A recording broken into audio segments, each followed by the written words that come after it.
네, 안녕하십니까. 주간동화 김우정 기자. 스마트튜브 김학용 소장입니다. 분양시장에 다시 훈풍이 불고 있다는 관측이 솔솔 나오고 있습니다. 6월 청약자 수가 약 10만 명으로 올해 들어 최대치를 기록했는데요. 최근 부동산 매수 심리가 회복되고 있다는 일부 통계와 함께 시장이 정상화되는 거 아니냐는 기대감이 함께 커지고 있습니다.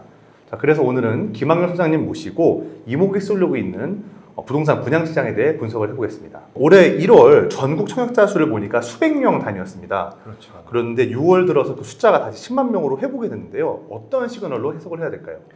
작년까지는 미분양이 기하급수적으로 증가하는 시장이었었고요. 특히 9월 달부터는 매달 미분양이 10,000개씩 증가했어요. 그래서 미분양 단기 최고점이 2023년도 올해 2월 달이었었고요. 76,000개까지 갔었거든요. 76,000개. 그래서 이제 76,000개까지 갔던 미분양 물량이 이제 3월부터 줄기 시작합니다. 그래서 3, 4, 5, 6, 4개월이 지났고 이번 주에 미분양 통계가 발표됐는데 6월 때까지 4개월에서 감소를 했거든요. 아마 이런 추세에 결을 같이 한다고 보시면 될 것 같고, 실질적으로 최근에 분양했던 것들 분석해 보면은 수도권도 마찬가지고 지방도 마찬가지고 그 지역에 있는 주변에 있는 아파트 시세보다 조금 저렴하다라고 평가받는 단지들이 좀 분양이 잘 됐고요. 그 분양이 잘 되는 것들에 힘을 입어서 기존에 미분양 났던 것들도 추가 계약들이 좀 많이 진행이 됐어요. 주변에 실수요자들 청약에 관심 갖는 분도 많아졌고, 전문가 중에서도 지금 시점에서 구축 아파트 매입하느니 청약을 좀 해라 권하는 분들이 많더라고요. 그 배경과 이유를 좀 짚어주시면 좋을 것 같습니다. 어차피 소비자 입장에서는 부동산 하면 가장 중요한 게 입지이기 때문에 같은 입지 내에서 신축을 할 것인지 구축을 할 것인지 좀 따져봐야 될 것 같거든요.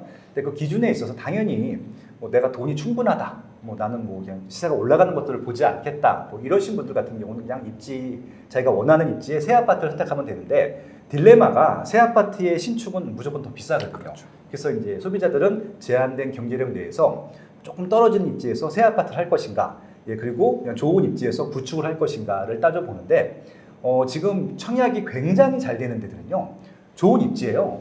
좋은 입지면 새 아파트가 더 비싸야 되는데, 분양가 상한제라고 하는 일종의 어떻게 보면 실수요자를 위한 규제였기 때문에 입지가 좋은데 새 아파트가 입지가 좋은데 구축 아파트보다 더 쌉니다. 그래서 이런 지역들은 지금 신축이 굉장히 인기가 많거든요. 그래서 이제 일단 먼저 입지가 좋은데 제한 규제를 받고 있는, 분양가 상한제 규제를 받고 있는 지역들은 신축이 인기가 많다라고 하는 것들이고요. 그런 지역들은 신축을 사는 게 맞죠.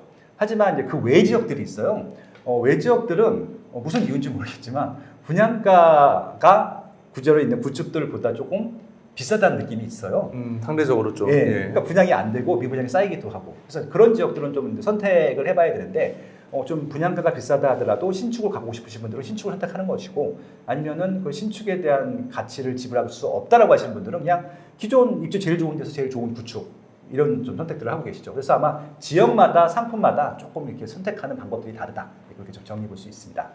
일단 이제 분양 물량들이 좀 많이 몰려 있는 곳이 국가에서 개발하는 택지지구 신도시가 있을 것 같습니다. 그 중에 하나가 평택의 고덕신도시인데, 평택 고덕신도시 같은 경우는 평택시이긴 하지만 이 청약이 광역 수요거든요. 그래서 이제 그 지역들의 분양 물량들을 체크해봐야 되는데, 이게 공공택지다 보니까 분양가가 저렴합니다. 그래서 이제 국민평형이라고 하는 8사 기준으로 보게 되면은 5억대 전후예요. 그래서 이제 분양가 때문에 문제가 되지는 않을 것 같고, 분양 물량이 몰린다든가 아니면은 동일한 시기에 분양 물량이 많은데 좀 저렴한 단지들이 많지 않으면은 웬만하면 분양이 되는, 입지도 괜찮은 단지이기 때문에 아마 이제 지금 이제 호반서 및 고덕신도시 3차, 1차, 2차는 이제 분양이 끝났고 3차가 이번에 분양하는데, 그 단지는 분양이 웬만하면 잘 될 수밖에 없는 단지로 보시면 좋을 것 같아요. 그래서 실질적으로 나라에서 분양가 자체를 관리하는 이런 대규모 택지개발지구 같은 경우는 당장은 입지가 안 좋을 수 있지만 이 단지들이 다 완성이 되고 나면은 이 신도시 자체가 입지 완성도가 높아질 거거든요. 그래서 이런 지역들은 저렴할 때 들어가는 것이 좋기 때문에, 일단 서울에서 지금 가장 관심을 갖고 있는 단지는요, 대부분 다 강남에 있습니다.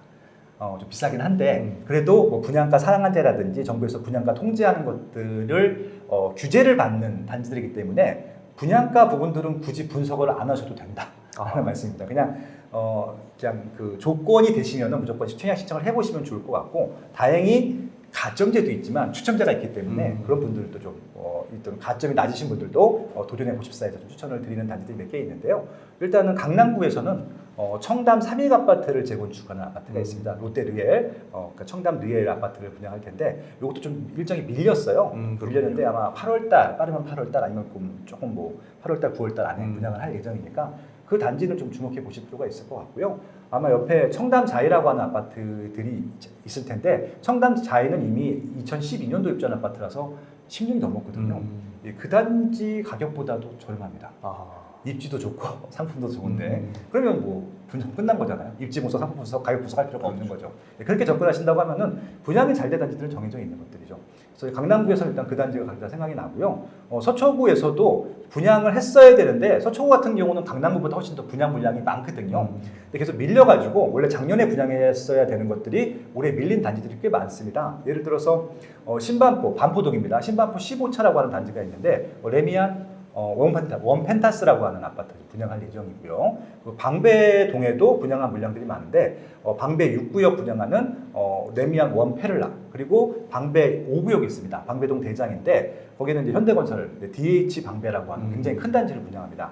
여기는 다 규제 지역이고 분양가 상한제를 지켜야 되는 단지라서 주변 시세보다 비싸게 분양할 수가 없어요. 그러니까 이런 단지들은 특히 여기는 다 대단지들입니다. 방배 5구역, 6구역은. 그래서 일반 분양부터 나올 것이기 때문에 특히 추첨제 노리시는 분들은 좀 적극적으로 활용해 보셔라 라고 좀 제안을 드리고 싶고요. 올해 1월부터 5월까지 통계를 보니까 이제 강남 아파트를 사신 분들 중에서 네. 비강남 서울에 사시는 분들 비중이 굉장히 높아졌다고 보니까 하더라고요. 말씀처럼 이렇게 상급지를 갈아타는 그렇죠. 수요가 있는 것 같긴 한데 무주택자 입장에서 당장 서울로 진입이 참 부담스러운 분들도 많이 계실 것 같아요. 지금 뭐 강남권을 바로 들어갈 수는 없고요. 일단 강남권에 들어가실 수 있는 분들은 지방이든 서울도 마찬가지고 경제력이 좀 여유가 있는 분들이어야 될 것 같고 그보다 한 단계나 두 단계 정도 아래에 집을 갖고 계셨던 분들이 시세 상승분을 위해서 상급 입지로 가는 갈아타기 전략 이런 것들이 필요하려면은 그래도 준 서울이라든지 서울에서도 좀 괜찮은 입지에 있어야 강남으로 들어갈 수 있는 것들이잖아요. 그래서 징검다리 전략이라고 하는데 순차적으로 이렇게 좀 계단식으로 올라오는 것들을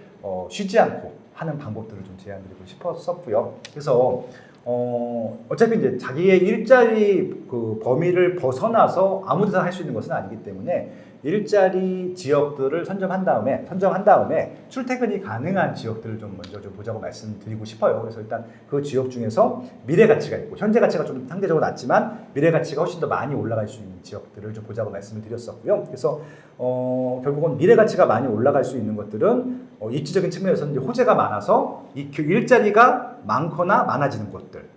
광역교통망이 이제 지금은 없지만 생길 곳들 그리고 새 아파트들이 많아지는 것들 뭐 이런 것들이 집단적으로 발생하는 지역들을 좀 눈여겨보자고 말씀드렸는데 그 중에 하나가 신도시였었고요. 지금은 또 정비 사업을 또 진행할 수 있는 여건들이 있기 때문에 두 가지를 다 봐야 되는데 이게 이제 지난 정부까지는 정비 사업을 원체 못하게 했었거든요. 아예 뭐라 그럴까요? 방해를 했죠. 그러니까 재건축도 안전진단이라고 하는 것들을 통해서 재건축을 통과를 안 시켜줬었고 그다음에 재개발은 아예 새로운 구역을 하나도 지정을 안 해줬었거든요. 그래서 그런 것들이 있었는데 이번 정부와 지난 정부의 가장 큰 차이점 하나만 꼽아라라고 하면은 정비 사업에 대한 장벽을 거의 다 없앴어요. 오히려 좀 더 도와주려고 하고 있거든요. 그래서 그 이유를 생각해 봤더니 신도시 같은 경우는 돈도 많이 들고 시간이 좀 더 많이 걸릴 것 같은 생각이 드는 거예요. 왜냐면 정비 사업은 이미 기반시설이 갖춰진 상태에서 아파트만 새 걸 바꾸면 되는 것들이어서 차라리 시간도 조금 들이고 심지어는 정비 사업 같은 경우는 그런 정비를 담당하는 시행사들이나 조합들한테 기부 체납을 요구할 수 있어요. 그러니까 정부는 돈이 거의 안 들어가요. 근데 신도시 같은 경우는 기반시설을 다 만들어줘야 되거든요.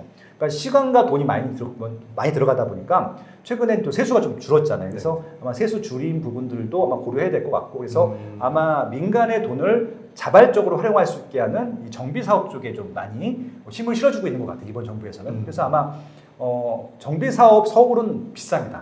한 번도 싼 적은 없었고 그래서 여유가 되시면은 서울 쪽에 있는 정비 사업 재건축 재개발하시면 되는데 그 정도 여유가 없으신 분들 같은 경우는 이번 정부에서 좀 강력하게 미는 게 하나 있어요.